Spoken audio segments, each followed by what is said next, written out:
electrostatics, electric charge, the branch of the physics which deals about charges at rest or stationary charge is called electrostatics. Rest ಅಲ್ಲಿ ಇರ್ತಕ್ಕಂಥ charge ಬಗ್ಗೆ ತಿಳಿಸ್ತಕ್ಕಂಥ branch of the physics ಅನ್ನ electrostatics ಅಥವಾ static electricity ಅಂತ ಕರೀತೀವಿ. ಈ rest ಅಲ್ಲಿ ಇರ್ತಕ್ಕಂಥ ಚಾರ್ಜ್ ಇಂದ ಎಲೆಕ್ಟ್ರಿಕಲ್ ಫೋರ್ಸ್ ಪ್ರೊಡ್ಯೂಸ್ ಆಗುತ್ತೆ, ಎಲೆಕ್ಟ್ರಿಕ್ ಫೀಲ್ಡ್ ಎಕ್ಸಿಸ್ಟ್ ಆಗುತ್ತೆ, ಎಲೆಕ್ಟ್ರಿಕ್ ಪೊಟೆನ್ಷಿಯಲ್ ಎಸ್ಟಾಬ್ಲಿಷ್ ಆಗುತ್ತೆ. ಹಾಗಾಗಿ ಈ electric force, electric field, electric potential, electrical capacitance ಬಗ್ಗೆ ಈ ಒಂದು ಎಲೆಕ್ಟ್ರೋಸ್ಟ್ಯಾಟಿಕ್ಸ್ ಅಲ್ಲಿ ಡಿಸ್ಕಸ್ ಮಾಡ್ತೀವಿ. ಸರಿ, ಎಲೆಕ್ಟ್ರಿಕ್ ಚಾರ್ಜ್ ಅಂದ್ರೆ ಏನು? ಇಲ್ಲಿ ನಮಗೆ ಗೊತ್ತಿದೆ, all the substances are made up by the atoms. ಎಲ್ಲಾ ಸಬ್ಸ್ಟೆನ್ಸಸ್ಗಳು ಆಟಮ್ಸ್ ಗಳಿಂದ ಮಾಡಲ್ಪಟ್ಟಿದ್ದಾವೆ ಅಂತ ಗೊತ್ತು. ಆಟಮ್ ಬಗ್ಗೆನೂ ಗೊತ್ತಿದೆ. ಆಟಮ್ ನ ಸೆಂಟ್ರಲ್ ಕೋರ್ ಅಲ್ಲಿ ನ್ಯೂಕ್ಲಿಯಸ್ ಇದೆ, ಪಾಸಿಟಿವ್ಲಿ ಚಾರ್ಜ್ ಪ್ರೋಟಾನ್ಸ್ ಇರ್ತವೆ ಆ ನ್ಯೂಕ್ಲಿಯಸ್ ನ ಒಳಗಡೆಗೆ. ಈ ಒಂದು ಎಲೆಕ್ಟ್ರಾನ್ಸ್ಗಳು ನ್ಯೂಕ್ಲಿಯಸ್ ನ ಸುತ್ತಲೂ ಬೇರೆ ಬೇರೆ ಆರ್ಬಿಟ್ಸ್ ಅಲ್ಲಿ ಸುತ್ತುತ್ತಾ ಇರ್ತವೆ. ಸೊ ಈ ಒಂದು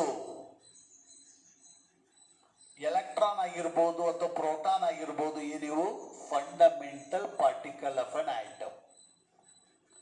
electron fundamental particle of an atom ಆದ್ರೆ proton is fundamental particle of the nucleus ಆಗುತ್ತೆ. ಹಾಗಾಗಿ fundamental particle of an atom which produces the force of repulsion or force of attraction with the other particle is called an electric charge. Atom ನ ಯಾವೊಂದು fundamental particle ಇನ್ನೊಂದು particle ಜೊತೆಗೆ force of repulsion ಅನ್ನ ಅಥವಾ ಇನ್ನೊಂದು particle ಜೊತೆಗೆ force of attraction ಅನ್ನು produce ಮಾಡುತ್ತೋ ಅದಕ್ಕೆ ನಾವೆಂತ ಕರಿತೀವಿ? ಎಲೆಕ್ಟ್ರಿಕ್ ಚಾರ್ಜ್ ಅಂತ ಕರಿತೀವಿ. ಅಥವಾ ಒನ್ ಮೋರ್ ಡೆಫಿನೇಷನ್ ಇದೆ, the additive property of an electron which produces the force of repulsion between the two electrons. So this electron is called electric charge. ಈ ಒಂದು ಎಲೆಕ್ಟ್ರಾನ್ ಅನ್ನೇ ಎಲೆಕ್ಟ್ರಿಕ್ ಚಾರ್ಜ್ ಅಂತ ಕರಿತೀವಿ. ಯಾಕೆಂದ್ರೆ ಇದರಲ್ಲಿ ಅಡಿಟಿವ್ ಪ್ರಾಪರ್ಟಿ ಇದೆ, ಜೊತೆಗೆ ಎರಡು ಎಲೆಕ್ಟ್ರಾನ್ಸ್ ಗಳ ಮಧ್ಯೆ ಫೋರ್ಸ್ ಆಫ್ ರಿಪಲ್ಷನ್ ಪ್ರೊಡ್ಯೂಸ್ ಆಗುತ್ತೆ. ಹಾಗಾಗಿ ಇಂಥ ಒಂದು ಎಲೆಕ್ಟ್ರಾನ್ಗೆ ಎಲೆಕ್ಟ್ರಿಕ್ ಚಾರ್ಜ್ ಅಂತ ಕರಿತೀವಿ. ಈ ಒಂದು ಎಲೆಕ್ಟ್ರಾನ್ ಅಲ್ಲಿ ಇರ್ತಕ್ಕಂಥ ಚಾರ್ಜು -1.6 into 10⁻⁻19 ಕೂಲಂ. ಪ್ರೋಟಾನ್ ಅಲ್ಲಿ ಇರ್ತಕ್ಕಂಥ ಚಾರ್ಜು +1.6 into 10⁻⁻19 ಕೂಲಂ. ಎಲೆಕ್ಟ್ರಾನ್ ಅಲ್ಲಿರೋ ಮ್ಯಾಗ್ನಿಟ್ಯೂಡ್ ಆಫ್ ಚಾರ್ಜು, ಪ್ರೋಟಾನ್ ಅಲ್ಲಿರೋ ಮ್ಯಾಗ್ನಿಟ್ಯೂಡ್ ಆಫ್ ಚಾರ್ಜು ಸೇಮ್. ಆದ್ರೆ ಎಲೆಕ್ಟ್ರಾನ್ ಅಲ್ಲಿ ನೇಚರ್ ನೆಗೆಟಿವ್, ಪ್ರೋಟಾನ್ ಪಾಸಿಟಿವ್. ನಮಗೆ ಈಸಿಯಾಗಿ ಸಿಗೋದು electron but not the proton. Small amount of ಎನರ್ಜಿಯನ್ನು ಕೊಟ್ಟರು ಸಹಿತ ಈ ಒಂದು ಫ್ರೀ ಎಲೆಕ್ಟ್ರಾನ್ಸ್ಗಳು ಈಸಿಯಾಗಿ ಎಮಿಟ್ ಆಗ್ತವೆ. ಆದ್ರೆ ನ್ಯೂಕ್ಲಿಯಸ್ ಅನ್ನ ಬ್ರೇಕ್ ಮಾಡಿ ಪ್ರೋಟಾನ್ ತೆಗಿಬೇಕಂದ್ರೆ binding energy, large amount of energy ಬೇಕು.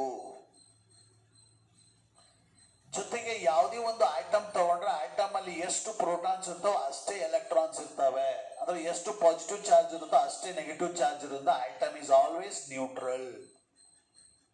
ಹಾಗಾದ್ರೆ ಆಟಮ್ ನ್ಯೂಟ್ರಲ್ ಅಂತಂದ್ರೆ ನಾವು ಯಾವುದೇ ಸಬ್ಸ್ಟೆನ್ಸ್ ತಗೊಂಡ್ರೆ ಆ ಒಂದು ಸಬ್ಸ್ಟೆನ್ಸ್ ಸಹಿತ ನ್ಯೂಟ್ರಲ್ ಆಗಿರುತ್ತೆ.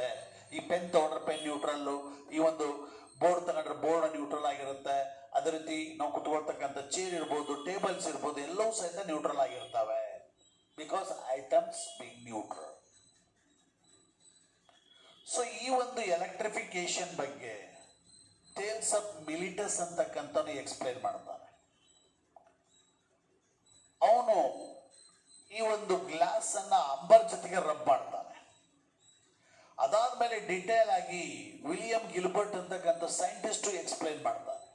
ಅವನೇನ್ ಹೇಳ್ತಾನೆ, ಸೂಟಬಲ್ ಸಬ್ಸ್ಟೆನ್ಸಸ್ ಯಾವ ಗ್ಲಾಸ್ ರಾಡ್ ಅನ್ನ ಸಿಲ್ಕ್ ಜೊತೆ ರಬ್ ಮಾಡಿದ್ರೆ, ಪಾಲಿಥಿನ್ ರಾಡ್ ಅನ್ನ ಡಸ್ಟರ್ ಜೊತೆ ರಬ್ ಮಾಡಿದ್ರೆ, ಪ್ಲಾಸ್ಟಿಕ್ ಸ್ಟ್ರಿಪ್ ಅನ್ನ ಫರ್ ಜೊತೆ ರಬ್ ಮಾಡಿದ್ರೆ, ಕೋಮ್ ಅನ್ನ ಡ್ರೈ ಹೇರ್ ಜೊತೆ ರಬ್ ಮಾಡಿದಾಗ ಹೀಟ್ ಪ್ರೊಡ್ಯೂಸ್ ಆಗುತ್ತೆ.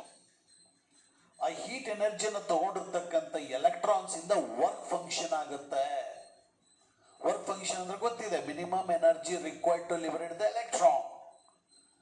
ಹಾಗಾದ್ರೆ ಆ ಒಂದು ಎನರ್ಜಿಯನ್ನು ತಗೊಂಡಿರ್ತಕ್ಕಂಥ ಎಲೆಕ್ಟ್ರಾನ್ ಒಂದು ಬಾಡಿಯಿಂದ ಇನ್ನೊಂದು ಬಾಡಿಗೆ ಟ್ರಾನ್ಸ್ಫರ್ ಆಗುತ್ತೆ. ಯಾವ ಬಾಡಿನಲ್ಲಿ ವರ್ಕ್ ಫಂಕ್ಷನ್ ಕಡಿಮೆ ಇರುತ್ತೋ ಇಟ್ ಎಮಿಟ್ಸ್ ದ ಎಲೆಕ್ಟ್ರಾನ್ಸ್. ಹಾಗಾದ್ರೆ ಗ್ಲಾಸ್ ಮತ್ತು ಸಿಲ್ಕ್ ರಬ್ ಮಾಡಿದಾಗ ಗ್ಲಾಸ್ ಇಂದ ಎಲೆಕ್ಟ್ರಾನ್ಸ್ಗಳು ಸಿಲ್ಕ್ ಟ್ರಾನ್ಸ್ಫರ್ ಆಗ್ತವೆ. ಅಂದ್ರೆ ಗ್ಲಾಸ್ ಅಲ್ಲಿ ಕಡಿಮೆ ವರ್ಕ್ ಫಂಕ್ಷನ್ ಇದೆ, ಸಿಲ್ಕ್ ಅಲ್ಲಿ ಜಾಸ್ತಿ ವರ್ಕ್ ಫಂಕ್ಷನ್ ಇದೆ. ಅದೇ ರೀತಿ ಎಲೆಕ್ಟ್ರಾನ್ಸ್ ಡಸ್ಟರ್ ಇಂದ ಪಾಲಿಥಿನ್ ರಾಡ್ಗೆ, ಫರ್ ಇಂದ ಪ್ಲಾಸ್ಟಿಕ್, ಡ್ರೈ ಏರ್ಸ್ ಇಂದ ಕೋಬ್ಗೆ ಎಲೆಕ್ಟ್ರಾನ್ಸ್ಗಳು ಟ್ರಾನ್ಸ್ಫರ್ ಆಗ್ತವೆ. ಅಂದ್ರೆ ಏನ್ ಗೊತ್ತಾಯ್ತು? ಯಾವ ಬಾಡಿ ಎಲೆಕ್ಟ್ರಾನ್ಸ್ ಅನ್ನ ಕಳ್ಕೊಳ್ಳುತ್ತೋ that becomes the positively charge body. ಯಾವೊಂದು ಬಾಡಿ ಎಲೆಕ್ಟ್ರಾನ್ಸ್ ಅನ್ನ ಗೇನ್ ಮಾಡ್ಕೊಳ್ಳುತ್ತೋ ಪಡ್ಕೊಳ್ಳುತ್ತೋ ಅದು ನೆಗೆಟಿವ್ಲಿ ಚಾರ್ಜ್ ಬಾಡಿ ಆಗುತ್ತೆ. ಹಾಗಾಗಿ ಇಲ್ಲಿ ಗ್ಲಾಸ್ ಇರ್ಬೋದು, duster, fur and dry hairs are the positively charged bodies because they lose the electrons and they have less work function. ಜೊತೆಗೆ ಸಿಲ್ಕ್ ಆಗಿರ್ಬೋದು, ಪಾಲಿಥಿನ್, ಪ್ಲಾಸ್ಟಿಕ್ ಮತ್ತು ಕೋಮ್ ಇವುಗಳಲ್ಲಿ ಆ ಒಂದು ವರ್ಕ್ ಫಂಕ್ಷನ್ ಜಾಸ್ತಿ ಇರೋದ್ರಿಂದ ದಿ ಗೇನ್ಸ್ ದ ಎಲೆಕ್ಟ್ರಾನ್ಸ್.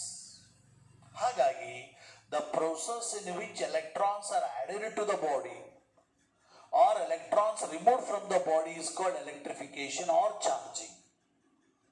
ಅಥವಾ the process in which the body which gains the electrons or which loses the electrons is called electrification. ಯಾವೊಂದು ಪ್ರೋಸೆಸ್ ಅಲ್ಲಿ ಆ ಒಂದು ಬಾಡಿ ಎಲೆಕ್ಟ್ರಾನ್ಸ್ ಅನ್ನು ಪಡ್ಕೊಳ್ಳುತ್ತೋ ಅಥವಾ ಎಲೆಕ್ಟ್ರಾನ್ಸ್ ಅನ್ನು ಕಳ್ಕೊಳ್ಳುತ್ತೋ ಅಂತ ಒಂದು ಪ್ರೋಸೆಸ್ಗೆ ಎಲೆಕ್ಟ್ರಿಫಿಕೇಶನ್ ಅಥವಾ ಚಾರ್ಜಿಂಗ್ ಅಂತ ಕರೀತೀವಿ. ಇಲ್ಲಿ ಯಾವುದೇ ಒಂದು ಬಾಡಿಯನ್ನ ಚಾರ್ಜ್ ಮಾಡಿದಾಗ ಒಂದು ಬಾಡಿ ಎಲೆಕ್ಟ್ರಾನ್ಸ್ ಅನ್ನು ಕಳ್ಕೊಂಡಿದ್ರೆ ಇನ್ನೊಂದು ಬಾಡಿ ಎಲೆಕ್ಟ್ರಾನ್ಸ್ ಅನ್ನು ಪಡ್ಕೊಂಡಿರುತ್ತೆ. ಇಲ್ಲಿ ಎಲೆಕ್ಟ್ರಾನ್ ಡೆಫಿನೆಟ್ ಮಾಸ್ ಇದೆ, ದಟ್ ಈಸ್ 9.1 × 10⁻31 kg. ಹಾಗಾದ್ರೆ ನೆಗೆಟಿವ್ಲಿ ಚಾರ್ಜ್ ಬಾಡಿ ಅಂದ್ರೆ ಎಲೆಕ್ಟ್ರಾನ್ಸ್ ಅನ್ನ ಪಡ್ಕೊಂಡಿರುತ್ತೆ, ಹಾಗಾಗಿ ಇದ್ರ ವೆಯ್ಟ್ ಸ್ಲೈಟ್ಲಿ ಇನ್ಕ್ರೀಸ್ ಆಗಿರುತ್ತೆ. ಪಾಸಿಟಿವ್ಲಿ ಚಾರ್ಜ್ ಬಾಡಿ ಅಂತಂದ್ರೆ ಅದು ಎಲೆಕ್ಟ್ರಾನ್ಸ್ ಅನ್ನ ಕಳ್ಕೊಂಡಿರುತ್ತೆ, ಹಾಗಾಗಿ ಇದ್ರ ವೆಯ್ಟ್ ಸ್ಲೈಟ್ಲಿ ಡಿಕ್ರೀಸ್ ಆಗಿರುತ್ತೆ. ಸೊ ಪಾಸಿಟಿವ್ಲಿ ಚಾರ್ಜ್ ಬಾಡೀಸ್ಗಳ ವೆಯ್ಟ್ ಸ್ಲೈಟ್ಲಿ ಡಿಕ್ರೀಸ್ ಆಗುತ್ತೆ, ನೆಗೆಟಿವ್ಲಿ ಚಾರ್ಜ್ ಬಾಡೀಸ್ಗಳ ವೆಯ್ಟ್ ಸ್ಲೈಟ್ಲಿ ಇನ್ಕ್ರೀಸ್ ಆಗಿರುತ್ತೆ.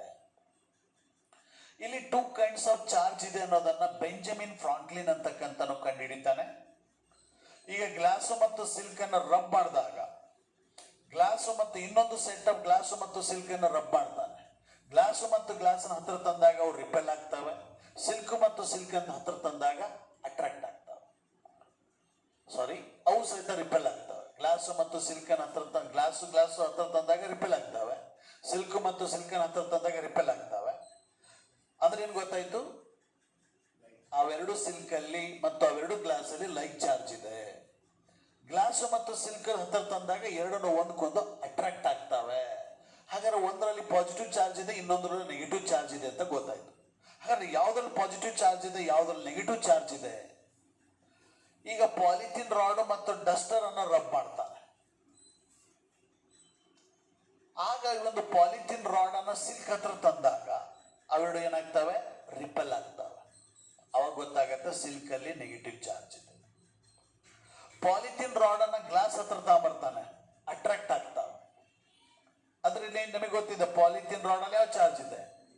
ನೆಗೆಟಿವ್. ಅಂದ್ರೆ ಇವೆರಡು ರಬ್ ಮಾಡಿದಾಗ ಅಗೇನ್ ಮತ್ತೆ ಅದನ್ನ ರಿಪೀಟ್ ಮಾಡ್ತಾನೆ, ಅದೇ ತರ ರಿಪೀಟ್ ಮಾಡಿದಾಗ ಅವನಿಗೆ ಗೊತ್ತಾಗುತ್ತೆ ಪಾಲಿಥಿನ್ ರಾಡ್ ಅಲ್ಲಿ ನೆಗೆಟಿವ್ ಚಾರ್ಜ್ ಇದೆ ಅಂತೇಳಿ. ಹಾಗೆ ನೆಗೆಟಿವ್ಲಿ ಚಾರ್ಜ್ ಪಾಲಿಥಿನ್ ರಾಡ್ ಅನ್ನ ಸಿಲ್ಕ್ ಹತ್ರ ತಂದಾಗ ಗೊತ್ತಾಗೋದು ರಿಪೆಲ್ ಆಗುತ್ತೆ. ಆಗ ಸಿಲ್ಕ್ ಅಲ್ಲಿ ನೆಗೆಟಿವ್ ಚಾರ್ಜ್ ಇದೆ ಅಂತ ಗೊತ್ತಾಗುತ್ತೆ. ಹಾಗಾದ್ರೆ ನೆಗೆಟಿವ್ಲಿ ಚಾರ್ಜ್ ಪಾಲಿಥಿನ್ ರಾಡ್ ಅನ್ನ ಗ್ಲಾಸ್ ಹತ್ರ ತಂದಾಗ ಅಟ್ರಾಕ್ಟ್ ಆಗುತ್ತೆ, ಆಗ ಗ್ಲಾಸ್ ಅಲ್ಲಿ ಪಾಸಿಟಿವ್ ಚಾರ್ಜ್ ಇದೆ. ಈ ರೀತಿ 2 kinds ಆಫ್ ಚಾರ್ಜ್ ಇದೆ ಅನ್ನೋದನ್ನ ಮತ್ತು ಈ ಒಂದು ಲೈಟ್ನಿಂಗ್ ಬಗ್ಗೆ, ಮಿಂಚು ಯಾವ ರೀತಿ ಆಗುತ್ತೆ ಅನ್ನೋದ್ರ ಬಗ್ಗೆ ಐಡಿಯಾ ಕೊಟ್ಟಿರ್ತಕ್ಕಂಥ ಸೈಂಟಿಸ್ಟ್ ಬೆಂಜಮಿನ್ ಫ್ರಾಂಕ್ಲಿನ್. ಸೊ ಇಲ್ಲಿ ಯಾವುದೇ ಒಂದು ಬಾಡಿಯನ್ನ ಚಾರ್ಜ್ ಮಾಡಬೇಕು ಅಂತಂದ್ರೆ 3 ಮೆಥಡ್ಸ್ ಇದೆ. ಒಂದು ಚಾರ್ಜಿಂಗ್ ಬೈ ಫ್ರಿಕ್ಷನ್, ಎರಡನೇದು ಚಾರ್ಜಿಂಗ್ ಬೈ ಕಂಡಕ್ಷನ್, ಮೂರನೇದು ಚಾರ್ಜಿಂಗ್ ಬೈ